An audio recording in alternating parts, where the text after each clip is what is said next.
Hello, Hi there.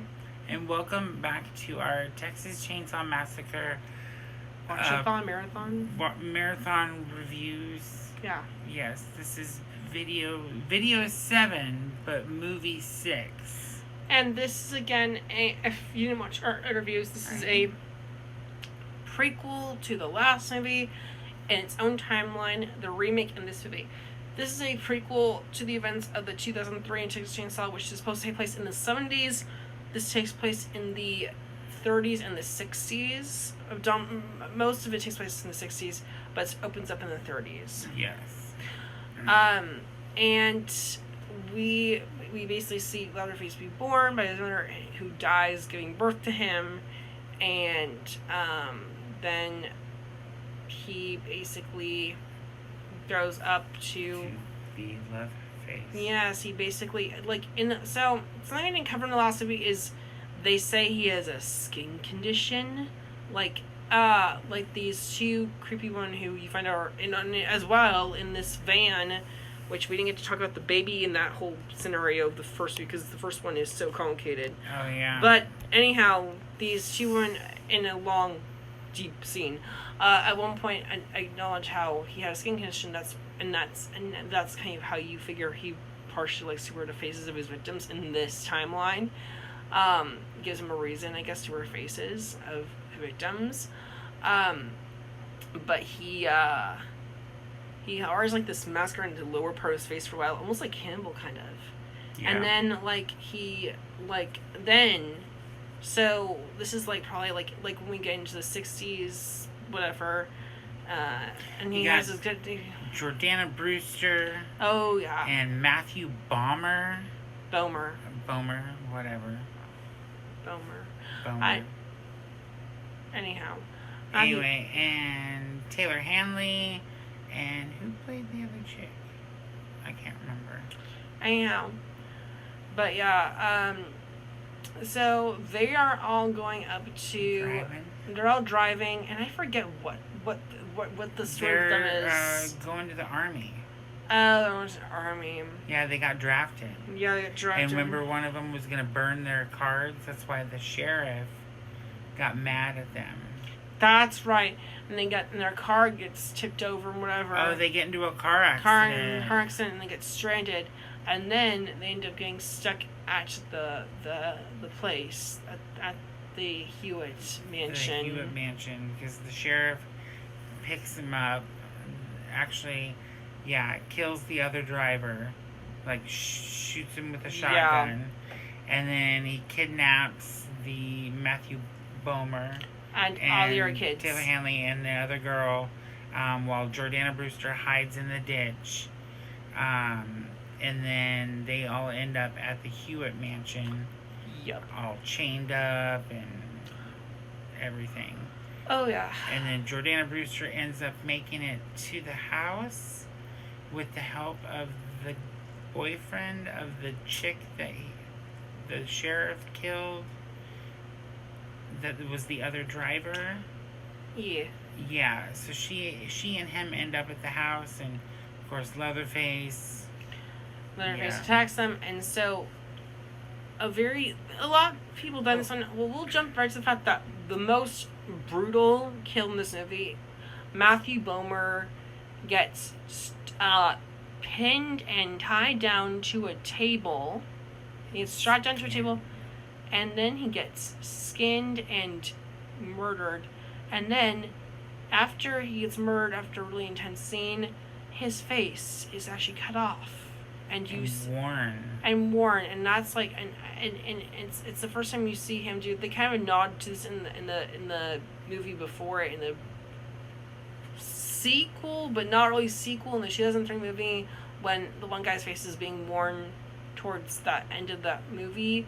This is a lot more visceral though, because we see the blood falling off the table as he's cutting the face off. Yeah. And it's so gross watching Matt Bomer's face being worn by Leatherface. Yeah. It's actually it's really sickening. Not scary, just gross. It was really good effects. It looks just like his face. It's actually really gross watching it all. I don't know. It was really cool though, but just really sick. And so, I will just say this movie does not have a happy ending. Like literally everyone dies in this movie. Everyone gets this killed. This is like The Strangers. Oh yeah, no. Jordana Brewster, who you think is gonna be the final girl, also gets killed. Like there's no survivors in this movie. Yeah. Except for Leatherface. Just when you think she's gonna make it, a fucking chainsaw goes He's in the back of the car and he chainsaws her. Yeah, he chainsaws her. Leatherface chains her up and in the car, and then she gets in a car accident and dies. And then there's this beautiful poster right here of the scene of him walking away after at the very end of killing everybody and him just walking down the road. This actually was a really cool poster from the movie too. Beautiful scene. Yeah, but the sheriff's back because this is a prequel. Yeah. So it tells how the sheriff became the sheriff. And all your family members too. And all the other family members. Gives them more backstory. How the grandpa got his legs chopped off. Yeah. That Leatherface did that himself. Yep. Well, the sheriff made the Leatherface do it. Yeah, it's... Yeah, it's a messed up movie. It is. This is a messed up franchise reboot. This is the remake films are really brutal. Really brutal, but they're really good. I think there's some of the best movies. This was not quite as good as a remake movie itself, but it's definitely still one of the more solid movies for sure. And I'd still say it's up there quite with some of with that one and maybe one or two other movies for me in this franchise. So yeah. If you love the remake and you or you just love this franchise, I would definitely give this one a watch. It's just really solid. The acting is so really solid in this movie. It's just about as brutal, if not more personal, in the way that it's brutal. Because it doesn't have the whole setup of the kids getting stranded there. I think because this one kind of treats you like you already know what's going on. Yeah. Because it's a prequel to the other movies, so it kind of treats you like you know what's going on, and you get more backstory for the 2003 film and understand these characters. Yeah, the only characters that they don't talk about are those two women in the van in the other movie. That what's her name? That Jessica Biel runs into in the woods. I don't think they touch upon them that much, do they? Is it that bigger gal? The bigger gal, and then the skinnier woman. They're in this one. Wait, which one? There's a scene where the Jordana Brewster runs to the trailer. I'm trying to remember. And the bigger lady is sitting in the trailer. Right? I don't remember. No, I'm sorry, that's the 2003 one. And this one, she lives in the house with them. Yes. Oh, Because I remember Jordana Brewster pushes the table against the wall, and she's like, ah! Yeah. Oh, yeah, the two women are just creepy. But, yeah, I don't know. What else about this movie before we kind of wrap up? I mean, this is still a really solid movie. I don't know. I could probably give this like a B or B+. This movie's really good. I don't know. I would still give it an A-. Maybe an A-. Yeah. I mean, the acting was just really good again. This one doesn't have any survivors. I was sort of mad because, like, the final girl I was rooting for just didn't make it. Yeah. I was rooting for her to make it, and it pissed me off that she died, kind of. But, I mean, it... Oh, yeah, it totally pisses you off. And you don't see it coming, either. That's kind of, like, I think, partially why. But still, this movie is so good. It is sort of The Strangers in that regard, yes. Or, like, other movies of the same kind of vein where there's no survivors. No protagonist survivors. Yeah. No, like, actual good guy survivors. They all die. But, yeah.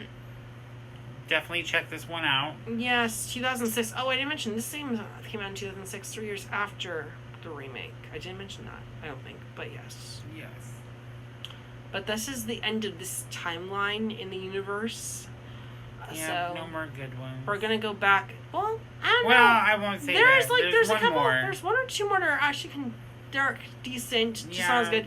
Not as good, but they're not as good. But these go back. All the other movies are correlated to the original film, not the sequels, just the original film. So we'll get into that soon. Until then, like and follow for more. Take care. Bye. All right, bye.